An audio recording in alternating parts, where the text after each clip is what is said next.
What's up, everyone? Welcome to another NBA Prop Drop. It's me, Allie Burns from Picks Parlays, and with me, as always, I've got Scott Reichel from Winners and Winers. Scott, how you feeling on this Monday?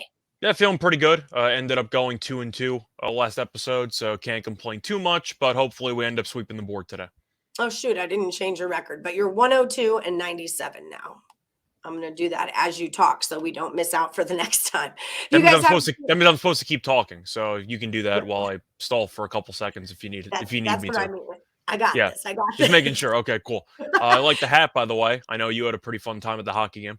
Thank you. Yes, I did. Up 4 units on my VGK. That was not a bad gig at all. Lots and lots of fun. And I sold my old hat to a guy at a bachelor party for $50. So money in the bank there as Were you well. invited to the bachelor party, or did you interrupt the bachelor party to We sell were at hats? a big bar called Nine Fine Irishmen, and it was a bunch of Scottish guys that were there. And one of them wanted me to play a practical joke on The Bachelor and something about being a fanny napper and slap my hat on his head. He wanted my shirt. He wanted my Flurry jersey at first, my Flurry sweater. I was like, no, no, no. But because I had just bought this hat, I was like, actually, I have a hat that I'm willing to give up.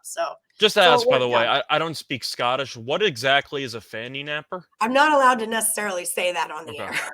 okay, I'll tell you after. I'll tell okay. you Appreciate after. it. Okay. All right. So everyone hit that like button, subscribe, and ring that bell for notifications. Let's get this party started.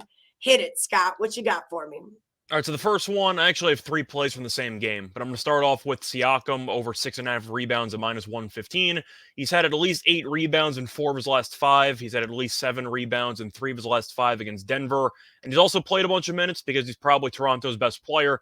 He's played at least 33 minutes in each of the last 10 games. When you've had 8+ rebounds in 4 or 5, and your number's 6.5 at -115, sounds a bit short, sounds a bit generous. I'll take the over.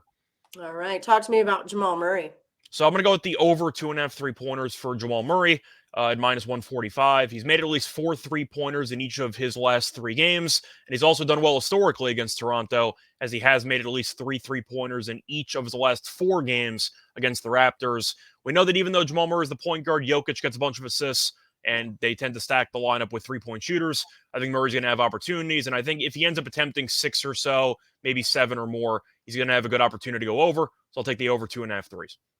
All right. Up next, Aaron Gordon. So I'm going to go with Aaron Gordon under half a steal at -120. I just think it's a good value play based on how few steals he's had recently. He's had 0 steals in 8 of his last 10 games. He's also done historically terribly. He's done awful historically against Toronto. He's had 0 steals in 8 of his last 10 games against Toronto. And the Raptors are also allowing just 6 steals per game, which is tied for the fewest in the league.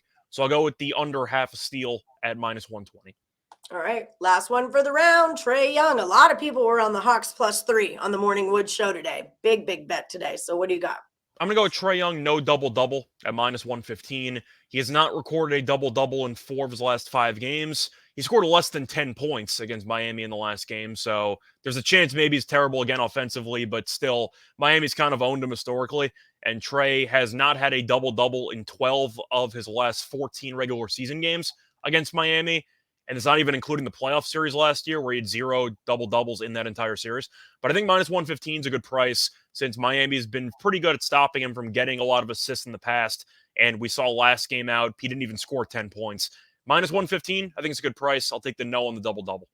Beautiful. All right. That's your player prop drop. If you guys want to find more of me, I'm Allie Burns. Find me at Plus Money Honey. If you want more of Scott Reichel, find him at Reichel Radio. Tell him what you got, Scott. It's all free picks, so you can find those on Twitter. I got the YouTube video every night from Winners and Winers. Also doing a bunch of podcasts, the NBA podcast, which I'm on about 3 times a week. Also doing the tennis podcast a couple times a week. Hit a couple outrights. Hit the Diminor 9-1 to win Acapulco. Hit Jari to win Santiago at +650. Been a good run in tennis, so hoping to keep it rolling there. I'll be back with that podcast tomorrow night to preview Indian Wells. All right. Tuesday night. Get ready for the tennis pod on Tuesday night with Scott Reichel. Thank you guys for joining us. Good luck. We'll see you tomorrow with some more NBA player props on the Primetime Prop Drop. Bye, guys.